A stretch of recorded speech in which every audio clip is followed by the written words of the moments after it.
Hi, I'm Allie, and I'm living chronic faith. Thanks for stopping by.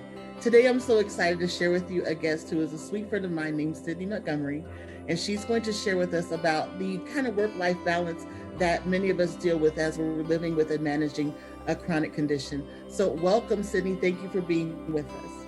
Hi, thank you so much for having me. I'm really excited about it. Absolutely. If you would like to start off just telling us a little bit about yourself. Sure. So, my name is Sydney. I'm from Maryland. I'm 27. I am the founder and CEO of S. Montgomery Admissions Consulting. So, I provide personalized 9th through 12th grade college counseling and also law school admissions advice. I work primarily with first generation and minority applicants, although I do see other students as well. But my main focus is really to help students break down generational barriers to higher education and start to create and build generational wealth. So 56% of my students get at least a half tuition scholarship to law school. 78% of my students have gone to a top 30 law school. And, I've worked with since I started in 2012, well over 100 students. But for me, it's really about the platform that I'm building and the voice that I'm giving. I also am on the board of advisors to the Institute for Anti-Racist Education, and I am co-founder of College Equity First, which produced the College Equity Index in 2021, which ranked 105 of the top private colleges in this country on access affordability, diversity, campus culture, and also outcomes for the Black students on their campus. That's incredible. You are doing incredible work in the community and just for so many young people, giving them the jump start that they need in life. That's awesome. Thank And you. sounds like you stay very, very busy as well. I do stay busy, really busy. Too busy, That's probably. awesome. So tell me, with all that you do, tell me how chronic illness plays into that, into your schedule and into your daily life.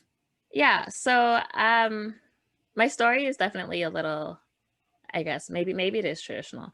I was a dancer growing up and a gymnast, although I wasn't actually very good at either. Decent, but not professional level. I had a herniated disc in my back from Mm, gymnastics that I was dealing with my freshman year of college. That resolved. But then my senior year, I was at home for winter break and I went to get something out of my backpack. I'd been having some kind of heat sensation, some nerve pain before then, but nothing that they could really find. I went to get something out of my backpack and I couldn't stand up. oh my. So, I just, my back totally spasmed. And that was like December 27th, 2014, have the date. Cause from then it just became this issue of like this dance injury that they couldn't really figure Hmm. out. They thought it was a disc issue. They let me keep dancing. I danced through all that pain. I was doing acupuncture. I just kind of pushed through it. Then, they sent me to all these specialists in the Princeton area who couldn't figure out what was wrong because my MRI was normal.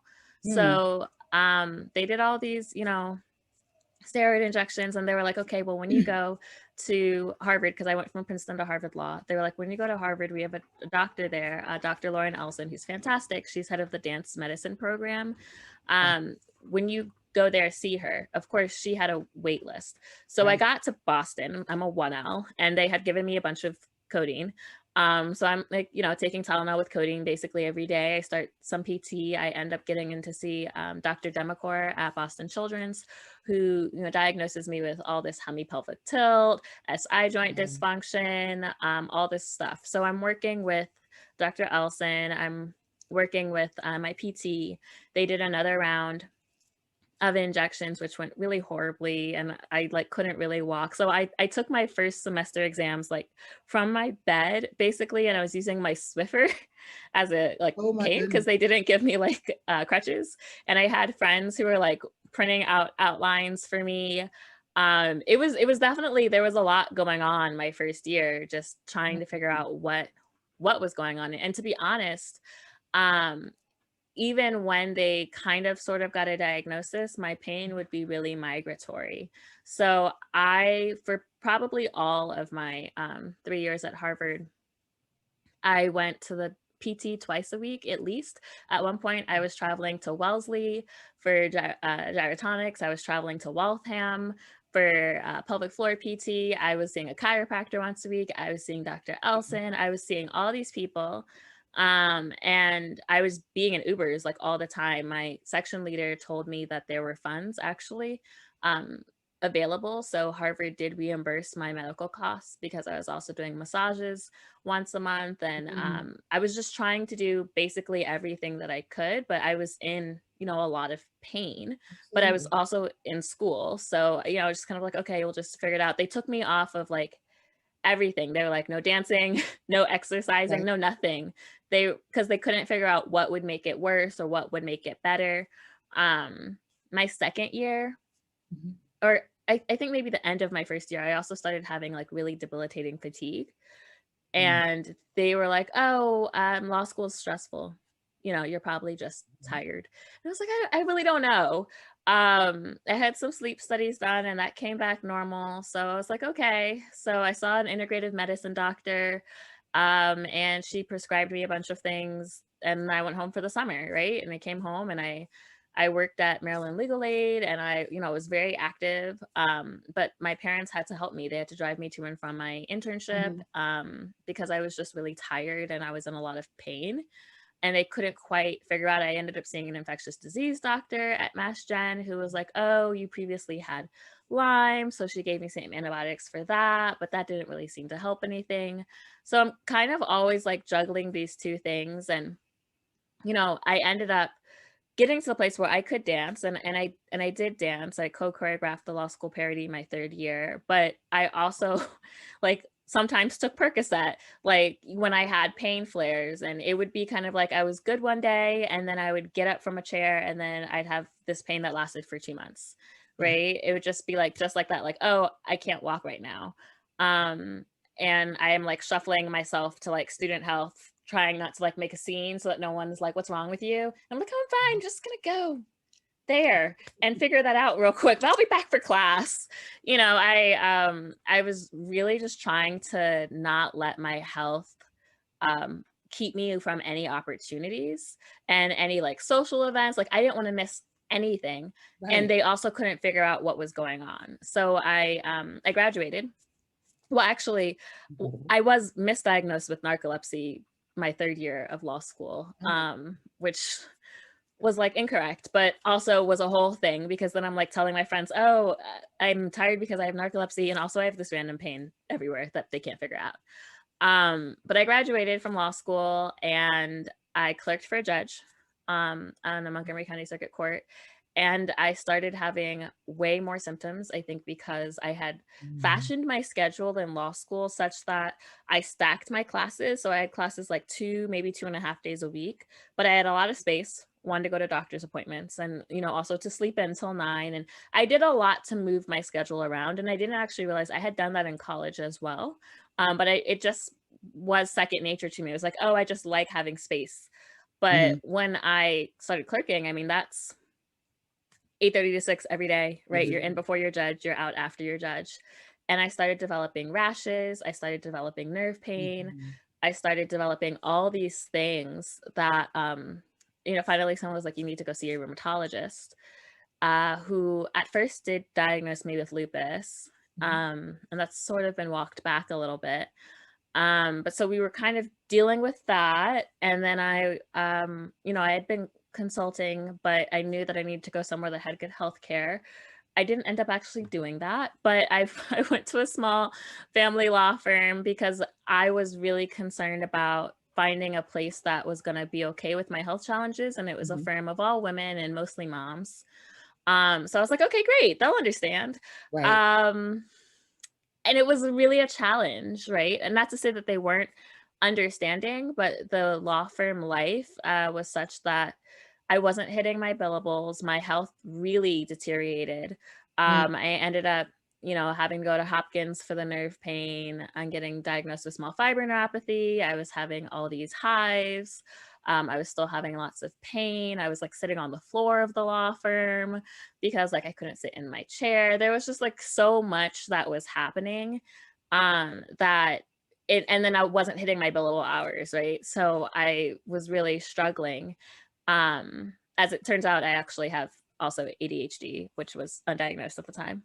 So it wasn't working. And I ended up getting a performance review a negative performance improvement plan, I guess. And I've never like failed like at a work Mhm. or school thing. And I was just feeling so trapped because it was just taking everything in me to get to work, Yeah. which was like an hour commute to do all of the work, to be Wow. present. And then I was coming home and then I was consulting with my own business. And then, it was just so much that I talked to my doctors and they were like, you actually have to you have to work part time. Like you can't work full time. And I wasn't able to get part-time work at the Mhm. firm. So I ended up taking a medical leave right before COVID because I mean, it was definitely hard to hear your doctor say like you really can't work full time right now, at least not like Mhm. that. Um and to try to navigate that and I got all these doctor's notes and all these things and it wasn't able to get the accommodations that I needed. I think that God really just had other plans. Yeah. And I had been looking for actually other jobs. I was like, okay, well, maybe I can't work at a firm right now. Maybe I'll teach, right? I have a Princeton and a Harvard law degree. Someone in this county, some private school must hire me. I got no interviews. Like not a single one. They probably, I don't know what they thought. But I was like, "Okay, God really doesn't want me doing that either." Mhm. Cool, cool. So I I was 26, I didn't have any savings, I had debt, and I, like, helped my sister out financially. She's 16, so I pay for a lot of, like, her ACT and SAT prep and tutors and that Mhm. kinda stuff. And, I was like, "Okay, well, let me write up this little." I, like, wrote up a plan for my parents. It was, like, 5 pages. This is how I'm gonna support myself. This is how many students I need to get, like all these things because I took that medical leave and I knew I wasn't coming back. And I think they probably knew I wasn't coming back. And then COVID happened. Um, Yeah. and I was like, oh, okay. I like took out a personal loan just to like make me feel like I had some cushion. And I Mhm. did go on unemployment. But God really blessed me in the pandemic such that I was actually able to make 6 figures in my business that year. Mhm. Um, but still dealing with, a lot of my health struggles. I was still having new symptoms. I was still trying to figure out what was going on. I actually just recently, I guess a couple months ago, saw a specialist in New York who ended up diagnosing me correctly with a hypermobile spectrum disorder. It's a like Ehlers-Danlos syndrome, a connective tissue disease, and some slight immunodeficiencies. So they were able to kind of, I feel like we're in a place where they're getting more to the core of what's going on. I Yeah. won't say that they fully figured everything out, but then, the treatments are like, I'm having hip surgery next month. And we're like going to a neurosurgery consult at the end of the summer. And so, there's still a lot of things that I'm balancing and juggling for sure. But it's been easier to balance. I mean, still very hard, but easier to balance now that I, am my own boss sort of thing. And that is definitely one of the takeaways that I got from what you were sharing. Wow, that's such a relatable story, I think, and for myself and probably for others who are watching, that the diagnosis process is one of the hardest processes that you go through when you're dealing with a chronic illness. In that process, you mentioned that you were sitting on the floor at the law firm. You discovered that you were ADHD, which had been previously undiagnosed. All of these things, trying to shuffle along and put on a brave face so that others didn't recognize. What was that like, trying to explain or trying to navigate that, you know, whether it was having to let people know what was going on or trying to keep them from knowing what was going on? What was that like, and how did that affect you emotionally and mentally? I think it was easier to explain, even though the diagnoses are definitely still shifting a little bit. I Mhm. think it was once I was diagnosed with an autoimmune disease, which, of course, became a connective tissue disease instead. Mhm. But once I was diagnosed with an autoimmune disease, it became a little bit easier because I could tell people, I have an autoimmune disease. I also have fibromyalgia, and it causes chronic pain and fatigue. And so I'm going to need medical accommodations. I think it was a lot harder when I just had a dance injury. Like I got accommodations for the bar exam because I couldn't sit for a very long time. So I Mhm. had to have a standing desk. And I got accommodations for my exams at Harvard, but it was definitely harder to explain in law school. Just like, well, I have a dance injury. It's kind of just causes pain a lot of places. And I don't really know. Sometimes I'm tired, but probably because I'm in pain a lot. It's just like a little bit like amorphous. And so Mhm. even now, being able to say, oh, I have a connective tissue disease, I have an autoimmune disease, people don't necessarily know what that means, but they know like, oh, that's a big That's thing. the Like thing. Yeah. you have medical, like large medical issues that you might need accommodations for. So I think that is definitely easier. I think also I got diagnosed with ADHD like a year ago. It Wow. explains so much.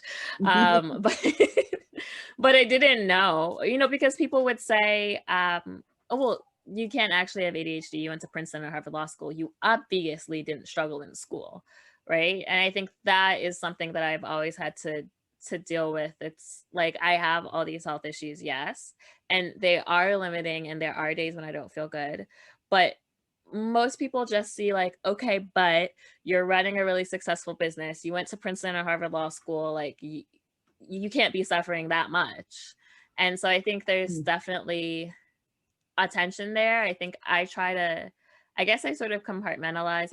I talk to my therapist about the fact that like, I think sometimes I separate like myself and my body, Mhm. which is not the healthiest of things. But I think it's kind of the way that I just sort of push through. And I mean, there are days when it's harder too, and days when I'm in a lot of pain. And sometimes that's also hard because I have a really high pain tolerance at this point. Mhm. So actually, even things like my hip surgery, like I saw the surgeon and he was like, most people would have been in here like 4 years ago. You saying you Mm. can't sit? You haven't been able to sit without pain for like 4 or 5 years? And I was like, Wow. yeah, I just, you know, We adapt. kind of, yeah, I just adapted. And Mhm. I guess sometimes that does like probably not make it easy for my doctors. But I think that, I don't think that anyone is should compare how they deal with mental health Mm. I mean, I also deal with like depression and anxiety, but I don't think that anyone should compare how they're dealing with it to someone else. I think sometimes it can get easy to say, and I wouldn't want anyone to look at this and be like, well, what's wrong with me? Why can't I just push through like Sydney? Or, why can't I, she has this, but she's still doing that. And I think that we all have our own path, Yes. and we all have our own seasons and time. Mhm. I think for me, a lot of this happened in still pretty formative ages, right? Like 21 through 24 was basically characterized by me trying to figure out what was going on with my health and also try to be a young adult. And I It was was already a in lot. these, right, right. And so I was like in these situations where like I think my sense of self was formed a little bit with Mm. with it. Wow. Um, but yeah, I don't know. I mean, it is hard. I wouldn't tell anyone that it isn't hard. And I'm very open about it.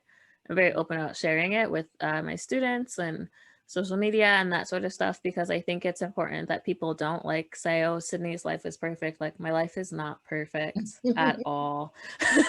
And I don't have everything together like at all. So I would never want anyone to like think that. But I think that it's so valuable, what you said about not comparing, your journey with someone else's, because that is definitely going to cause, some inequities in your thinking. Hmm. And it's just the fact that everybody experiences their journey differently. We can have the exact same diagnosis and experience it completely differently, Hmm. and that's okay. But the thing is to be true to yourself, to Hmm. listen to your body. And what I admire so much about your story is that you did not give up. You did not stop doing what you needed to do, um, in terms of your academics, but also in terms of, treating your issues, treating your symptoms, and working towards a diagnosis with your, medical team. I just think that that is so admirable because so many people get frustrated or don't want to know what it is or don't want to deal with that diagnosis issue. And when you say to me, because I can name this diagnosis, it gets easier to manage it. It's easier to explain it to other people. And I think that that is such a powerful point to focus on for a minute, because sometimes people want to be in denial. Mhm. And I think that that's a very natural part of it, because I'm sure that when you first started to have symptoms, you just kept going like, okay, it'll pass. You know, that's what most Yeah. of us do, right? And I think because mine started as an injury, it wasn't Mhm. ever something that I could just say, oh, it doesn't, like, it's like, no, there's something wrong here and we need Mhm. to fix it. I think that I've been very aggressive. I will say that. I Mm. mean, it's been very expensive. I won't lie to you, but I'm I sure. have been very aggressive in seeking out the right doctors, the right medical team. Like, I don't accept, like, you just don't know. Like, okay, you don't know. Great. We're going to find someone who Somebody does else know. does. Yes, absolutely. And I definitely advocate for that mindset, because it's worth it. It's Hmm. worth it to know what you're up against. That way you can find a plan and address the Yeah. things that are going on with you, so that you can reach the goals that you've set for yourself. You Right. I know? mean, my thing is I'm 27. I would love by the time I'm 30 to have some solid diagnoses, solid treatment plans, and like get Mhm. into a rhythm. But I think like I just have too much life to live to just kind of accept that it's just going to be this way forever. And Absolutely. like I definitely have had some doctors be like, "Oh, you might just be dealing with this." And it's just like, "Well, I don't know. Like maybe we can accept that like 10 years from now, but Mhm. right now I feel like we could try harder." Absolutely. And I love that you said by age 30, realizing that it doesn't happen overnight. And I want anyone who is watching this, who is in the process of being diagnosed, to realize that sometimes it does not happen overnight. But don't quit. Don't give Yeah. up, and don't stop trying to learn as much as you can and educate yourself as well as you can about what's happening with your body. Right. And I recognize that I'm in a privileged position. I definitely recognize my privilege because some of my doctors are on concierge plans, some of my doctors are out of network, some don't accept insurance. And so, and I pay for it myself. My parents can't afford to help me pay for it, but I am very grateful that I'm in a position. Before I was in a position, I just charged a lot of stuff to my credit card, Mhm. which I did pay off last year. But like I just believe that sometimes it's frustrating because I'm like, the more money I make, the Mhm. more my medical bills like increase, and I'm like, why can we never be ahead? Why are we always in the same spot? But I try to look at it as like, well, God knew my medical bills would increase, so He increased my income. Just I There wish you just go. was more of it went to me and not medical. But one day, One day. But that's such a healthy way to look at it. I do want to go back to something else that you said, because I think it's so, so important. And you talked about the fact that you are in therapy. And I Mhm. just love that you share that, because so many people, there's such a taboo on that and a stigma on that, especially in our community, that people are resistant to therapy. Um, and I just think that it's so important to realize that that is an option, Oh and a yeah. reasonable option. Can you tell me just a little bit about how important it is to manage your emotional health, especially in light of chronic illness and all the other It's things? the most important thing. I mean, I've been in therapy since I was 15. Mhm. And I'm kind of one of those radical people that just believes that like everyone should be in therapy, just like literally like every single person. I think even if you're like, I'm good, like maybe you're at an A, you could be at an A plus though. With some like, I mean, therapy helps you get towards self-actualization. It helps you become more self-aware. It helps you with interpersonal relationships. It really helps you become honestly a better person, a more whole person. And I feel like we don't treat mental health as we treat our physical health, but Mm, doctors will say this, right? Everyone will say this, not to diminish it. And sometimes I didn't like it when I first heard it, but your stress and your mental health do affect your pain, right? absolutely. It affects your sleeping. It affects your blood pressure. It affects your heart rate. It affects everything. They're kind of interconnected. I do a lot of acupuncture too, right? So it's all kind of like connected, and I've been trying to meditate more, although I'm not really good at consistency. I'm working on it. But I there are there are so many moments where you do have low moments. Like I've had really low lows, right? Like Mhm, I'm pretty good. My depression is pretty managed, but like I do have a history of like suicidal ideation, right? And mhm, so, and that's actually way more common than like we don't talk about mhm. it. But I think that there are times when I'm like, I don't want to deal with this Yeah. anymore. I don't want to be strong. I don't want to keep fighting. I just don't want to do it anymore. Mhm, Um, and it's okay to have those moments. I think that, my boyfriend and I, we've been dating for a while, and we're at the place where he's like finally seen some of those moments, and he's learning. He has his own therapy too. I think it's also important for those that are helping um, mhm. to also be in therapy. I mean, he's also just in therapy because, again, it's a good thing to have.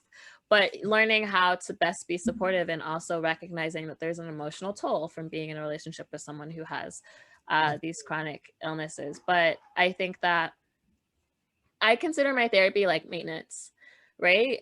Mhm. Like I go regularly, and some weeks it's like, yeah, I'm great, we're great. Like let's just talk about life.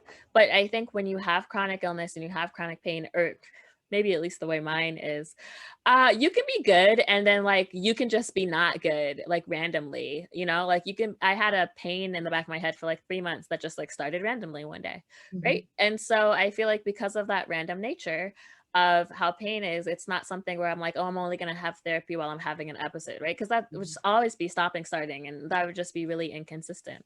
So I'd rather just like always have therapy. And then when the random things happen, I have already a support system, Yeah. someone who I can talk to about it. I'm not trying to get help after the crisis has happened. I'm like having help from the beginning all the way through the end. And so I can manage the crisis better. So for me, I feel like if you're dealing with chronic illness, especially if there's any kind of unpredictability in it, it's just really good to have some predictable support systems. I really appreciate you sharing that because I think that for a lot of Christians, there's this hesitation. We don't want to admit, that we have low lows. You know, I think that a lot of Christians watching this might have been very surprised when you acknowledge that you've experienced suicidal ideations because we're not supposed to, right? But the reality is that when you're looking at a chronic diagnosis and you realize that you're going to wake up every day with symptoms and you may not know what they're going to be or how they're going to impact you or how they're going to impact your schedule, and it's hard to plan things and it's hard to make promises and know that you're going to follow through, and all these things come up, it can be very, very draining, and it can weigh on you emotionally and mentally. And so just what you're saying, that yes, it's totally natural to feel those ways, but that there are things that we can do to address them, that we don't have to stay there. And Yeah, so and I mean, I appreciate you sharing that. Go ahead, please. of course. I mean, I'm very religious. I guess people say like spiritual now, but like I'm a Southern Baptist. Um, Okay. I'm actually planning on going to seminary next year. Awesome. Like faith is very important to me. And also I struggle with depression and those thoughts. And my therapist is Christian, right? It was important to me. She's a Black woman.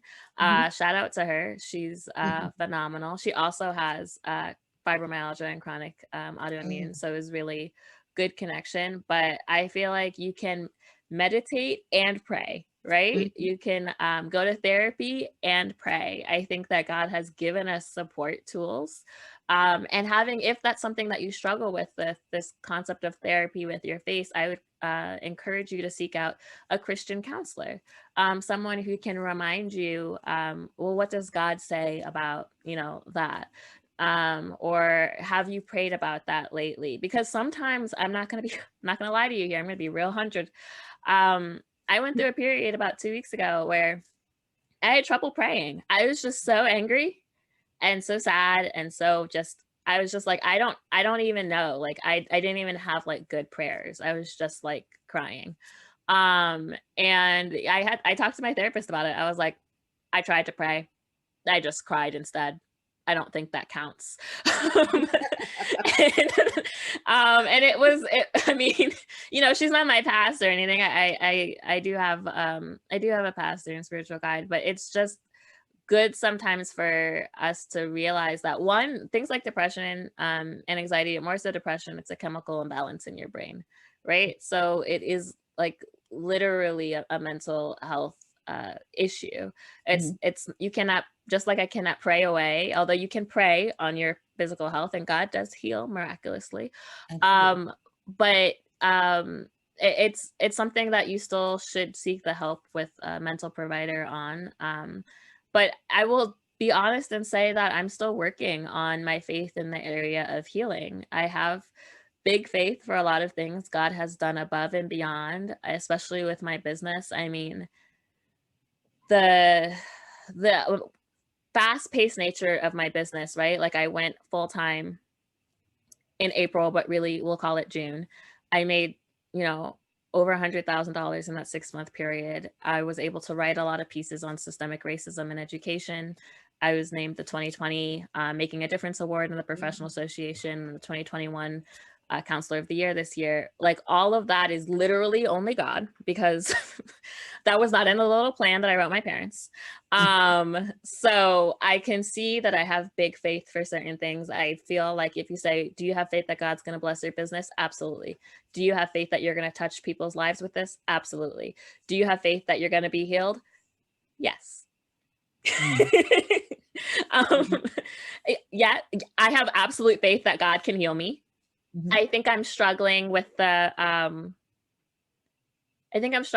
timeline, if you want to be honest. There's a lot of conflicting theology, right? There's some theology that says, God, would have never given you this. Like he doesn't give us illness for certain things. And then, for a while I was saying, well, I don't think I would have been a consultant full time. I wouldn't have taken the leap if not for this mental, like if not for the physical illness, right? Right. If not for all these things, I probably would still be at a firm.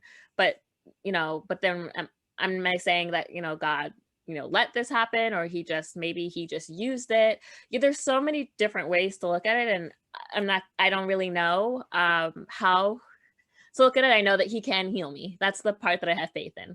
And I struggled a little bit with feeling like, well, maybe God's not healing me because I'm not exercising like the doctor told me to exercise. And maybe God is like, I just told you what to do and you're not doing it. But then I learned that that was also probably not healthy thinking. So I'm working on it, right? Like I'm trying to read my Bible. I'm trying to figure out the woman with the issue of blood is like a thing that I read a lot. Mhm. Um, and it's okay that you don't have perfect faith in every area also. Yeah. Like that's fine. We are all works in progress, and so I don't think any of us has arrived, at that place in our faith where we don't have any doubts Mm. or any questions or anything that we hesitate. I think that we all have those things. But I just feel like where you are, you're on such a healthy journey, to that place of faith. Um, I think it's important to look at different people in the Bible and realize that even when Jesus was doing his earthly ministry, he healed people in different ways, Mhm. you know. And so what he does for one person may not be the way that he does for us. And even though he does allow us to have these illnesses, he's got a plan for everything he allows. Mhm. And so that he promises to work it all together for our good. So whatever that looks like in your situation, it may look totally different. Work together for good might look Right. different for me than it does for you. And it's okay to go to God with those questions. And crying absolutely counts as prayer. It absolutely counts because God understands. He speaks Yeah. that language. And so I just think that it's important that even though you maybe didn't have the words to say, you still went to him with your tears. Yeah. And that Yeah. gives him that audience. It gives him that opportunity to speak to you even through the tears. And I think that it's okay not always to have it all together, Yeah. and not to put the pressure on ourselves to always have it together because it's just not realistic. And here's what I love to say about it is that God knew before he made me what my body situation would be like today. And Mhm. he still wanted me. And he still thought that I was good enough to create. And so if he loved me the way that he knew I would be then I can love myself this way. And I can be okay with the fact that my body doesn't work like somebody else's, but God knew where I would be, and He knows how to take care of me, and He knows how to get me to where He wants me to go. And so I just pray that that you and that others will be encouraged and continually encouraged, to just keep going forward, keep pressing in, and just keep seeking Him the way that you're doing. Is such an amazing thing that you are sharing with people, and I just appreciate you.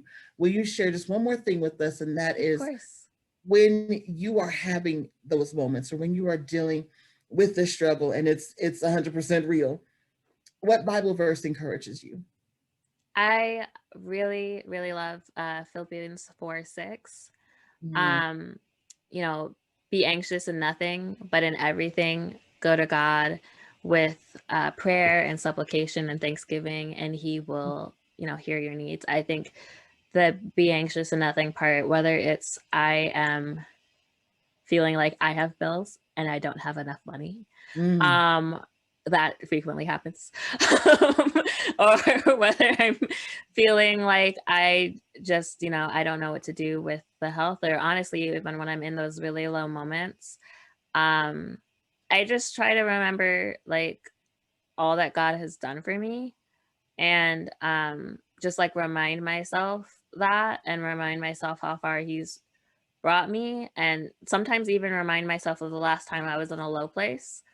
And like I was like, last time you felt like this, you thought it like everything was bad, but then like, do you remember like 2 months later everything was great? yeah, And so when I get in those moments, I just have to remember like 2 months from now everything could feel really different.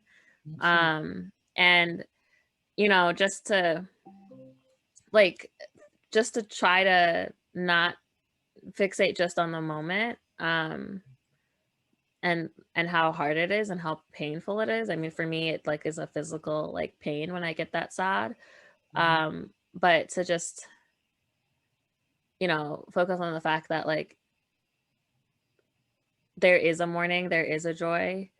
And there's one of my favorite worship songs says, I have a feeling that darkness won't last very long, right? Mhm. And it's just so, important that that refrain, that joy comes in the morning. Like there is a morning.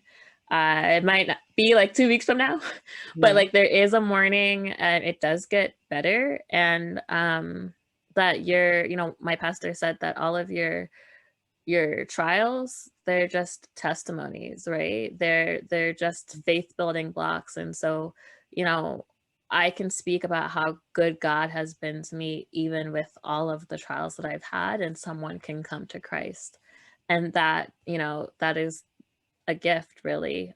So I just try to focus on that. that's awesome. Such good words of wisdom. And I just appreciate your time today. And thank you so much for sharing your story with us. Where can people find you? Where can they connect with you? Absolutely. So if you're looking to connect with my business, smontgomeryconsulting.com. Instagram is at smontgomeryconsulting. There's also a YouTube channel. But if you just want to, I say suggest, but if you want to connect more with me personally, you can go to sydneyamontgomery.com. Instagram is at _Sydney A. Montgomery, and I talk about things like faith. I walk you through my seminary prep. I talk to you about, anti-racism work and dismantling oppression, but also about other things like this, like chronic faith and wellness and self-care, and believing in yourself. Awesome. One last question. I'm sorry, I said one last question before, but It's like, one last question. For somebody who is having a really low day and they're just not getting things done, mhm. what is the self-talk? What do you say to encourage yourself in that moment? I have started to realize one of my business coaches, she always says everything is optional, and I'm like, Mm. no, Melissa, it's not optional. I have to get this done and this done and this done. And she's like, you don't have to. And I would say that everything is optional, right? Like we would like to get some things done today, but what is actually the worst thing that's going to happen? And I find myself with this as a business owner all the time. Like, oh, I have to get this email out because I say I'm going to send emails out on Tuesdays. What's going to happen if you don't? Nothing. They're not going to say nothing to you. What happens if you don't send it for 2 weeks? Nothing. That you'll just send it when you're ready, right? Like what happens if the laundry doesn't get done? Listen, okay, I did laundry for the first time in 2021 in March. All right, it just be like that sometimes. And I wore other things and it was fine. You know, like there are all these shoulds that we have. I'm guilty of it. I'm like the queen of shoulds and to-do lists. But if you're really not feeling it, like maybe your body needs to really not feel it. Like maybe you just need to do nothing. And it's gonna be all right. The sun will still rise tomorrow morning and things will be fine. Awesome. Powerful words, good advice. Thank you so much for being with us. I pray that this has been a blessing to those of you watching. And I love you. I'm praying for you. And I'll see you next time. Thanks for being with us.